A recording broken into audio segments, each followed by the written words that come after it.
അരുവിക്കര ഇത്തവണ UDF തിരിച്ചു പിടിക്കും, യാതൊരു സംശയവുമില്ല. ജനങ്ങളുടെ ജീവിതം വഴിമുട്ടി നിൽക്കുന്ന ഒരു സാഹചര്യമാണ് കേന്ദ്ര ഗവൺമെൻറ്റും സംസ്ഥാന ഗവൺമെൻറ്റും ഉണ്ടാക്കിയത്. ഇടത് കോട്ടകളൊക്കെ തകർന്ന് വീഴും ഈ പ്രാവശ്യം, യാതൊരു സംശയവുമില്ല. നമസ്കാരം.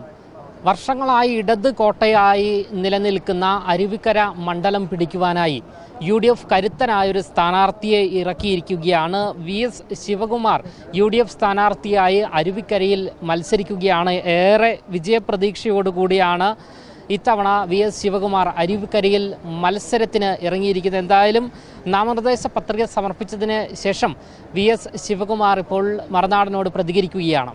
പ്രചരണം ഗംഭീരമായിട്ട് പോകുന്നുണ്ട്.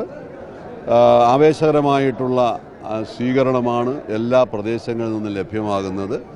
അരുവിക്കര ഇത്തവണ UDF തിരിച്ചു പിടിക്കും, യാതൊരു സംശയവുമില്ല. അരുവിക്കരയിലെ പ്രധാന പ്രചരണ വിഷയം എന്താണ്? അരുവിക്കരയുടെ വികസനം തന്നെയാണ്. ജനങ്ങളുടെ ജീവിതം വഴിമുട്ടി നിൽക്കുന്ന ഒരു സാഹചര്യമാണ് കേന്ദ്ര ഗവൺമെൻറ്റും സംസ്ഥാന ഗവൺമെൻറ്റും ഉണ്ടാക്കിയിരിക്കുന്നത്. അപ്പോൾ മനുഷ്യന് ആഹാരം പാചകം ചെയ്ത് കഴിക്കാൻ കഴിയാത്ത സാഹചര്യമല്ലേ. അതിനപ്പുറത്ത് എന്താണ് പ്രശ്നങ്ങൾ? അവിടെ നിത്യോപയോഗ സാധനങ്ങൾ വിലകൾ, നാടിൻ്റെ വികസനം അട്ടിമറിക്കപ്പെട്ടിരിക്കുന്നു. ഇതൊക്കെ തന്നെയാണ് പ്രധാനപ്പെട്ട പ്രശ്നങ്ങൾ.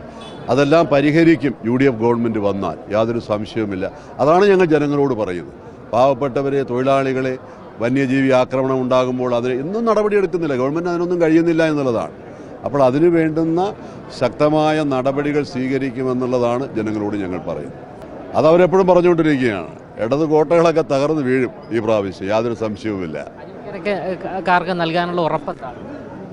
അരുവിക്കരക്കാർ എന്ന് പറയുന്നത് അവർക്കൊരു MLA എന്ന ഉണ്ടായിരുന്നില്ല എന്നുള്ള ഒരു സങ്കടം അവർക്കുണ്ടായിരുന്നു. ഞാൻ MLA ആയി വരും, വന്നാൽ അവരോടൊപ്പം നിൽക്കും, എൻ്റെ മനസ്സും ഹൃദയവും അവർക്ക് വേണ്ടി സമർപ്പിക്കും, ആ നാടിൻ്റെ പുരോഗതിക്ക് വേണ്ടി പ്രവർത്തിക്കും, ജനങ്ങളുടെ ക്ഷേമത്തോടൊപ്പം 24 മണിക്കൂറും ഞാൻ തിരുവനന്തപുരത്ത് നിന്നതുപോലെ ഇവിടെ ഉണ്ടാകും, യാതൊരു സംശയം. ഭൂരിപക്ഷം വൻപിച്ച ഭൂരിപക്ഷമാണ്. എൻ്റെ പ്രവർത്തകന്മാർ ഓരോരുത്തരും ഓരോന്ന് പറയുകയാണ്, അതിപ്പോൾ പറയുന്നില്ല, വൻ ഭൂരിപക്ഷമാണ് പറയുന്നത്.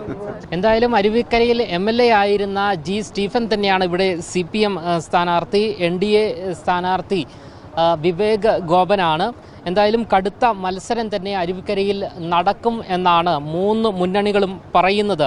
ഇവിടെ UDF സ്ഥാനാർത്ഥിയായ അരുവിക്കരയുടെ മുൻ MLA ശബരിനാഥിൻ്റെ പേര് ഉയർന്നു കേട്ട മണ്ഡലത്തിൽ അവസാന ലാപ്പിലാണ് VS ശിവകുമാറിൻ്റെ പേര് ഇവിടെ എത്തിച്ചേരുന്നത്. ഏറെ വിജയപ്രതീക്ഷയോടുകൂടിയാണ് ശിവകുമാർ ഇവിടെ മത്സരിക്കുന്നത്.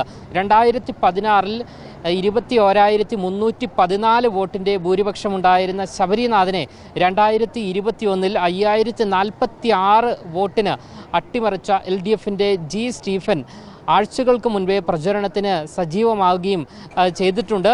എന്തായാലും മൂന്ന് മുന്നണികളും വളരെ വിജയപ്രതീക്ഷയോടുകൂടിയാണ് അരുവിക്കര മണ്ഡലത്തിൽ മത്സരത്തിന് ഇറങ്ങിയിരിക്കുന്നത്. ക്യാമറമാൻ അഖിൽ അശോകിനൊപ്പം അമൽ രുദ്ര, മറുനാടൻ മലയാളി, തിരുവനന്തപുരം.